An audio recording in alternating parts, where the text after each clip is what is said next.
បងប្អូនការចិញ្ចឹមព្រៀបចិញ្ចឹមលលោកអីបងប្អូនមើលទៅឃើញតូចតាចកពិកកប៉ុកបន្តិចបន្តួចទេបងប្អូនប៉ុន្តែព្រៀប4 5គូអីយើងអាចរក្សាបានលុយចាយដែរតាហើយដូចខ្ញុំលក់ធូរទេប៉ុន្តែបងប្អូនគាត់ចាប់អារម្មណ៍ទិញរហូតហើយលក់ក៏ស្រួលយើងចិញ្ចឹមក៏មិនជាពិបាកអីហើយបើគ្មានអ្នកទិញទេក៏យើងអត់មានទៅហត់ពិបាកអីដែរបងប្អូនហើយសម្រាប់ឥឡូវនឹងស្រូវអីធូរថ្លៃពោតអីធូរថ្លៃយើងទុកទៅយើងចិញ្ចឹមហើយមែនតើបងប្អូនអាយុត្រឹមតែ20ថ្ងៃ30ថ្ងៃអីយើងអាចយកធ្វើម្ហូបបានណាហើយសាច់របស់វាគឺរសជាតិអេមហ្មងហើយមួយស្ទើរខ្ទង់កន្លះគីឡូជាងហើយកន្លះគីឡូជាងបើប្រៀបធៀបជាមួយនឹងមាន់1គីឡូប្រៀបកន្លះគីឡូនឹងមាន់1គីឡូសាច់ចង់ប្រហែលគ្នាបងប្អូនដោយសារតែប្រៀបវាអត់សូវមានឆ្អឹងទេដូចបងប្អូនឃើញអញ្ចឹងហើយទ្រូងរបស់វាអីសុទ្ធតែសាច់ហើយជាសាច់ដែលរសជាតិវាឆ្ងាញ់ជាងទ្រូងមាន់អានឹងសម្រាប់ខ្ញុំអ្នកចូលចិត្តសាច់ប្រៀបសាច់អីចឹងណា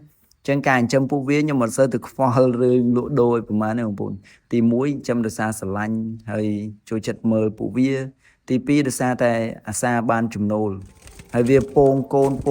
តគ្នារហូតបងប្អូនតិចបានមួយគូតិចបានមួយគូហើយមួយគូយើងលក់ទៅ$10ទៅយើងអាសាបានលក់តិចបានលក់តិចបានលក់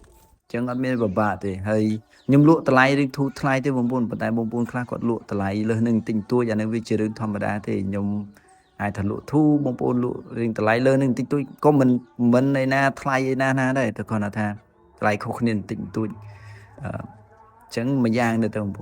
អូនមានកន្លែងទំនេរតិចតួចគួរតែដាក់ចិញ្ចឹមលេងទៅបងប្អូនអត់មានជាខាតប្រយោជន៍ទេ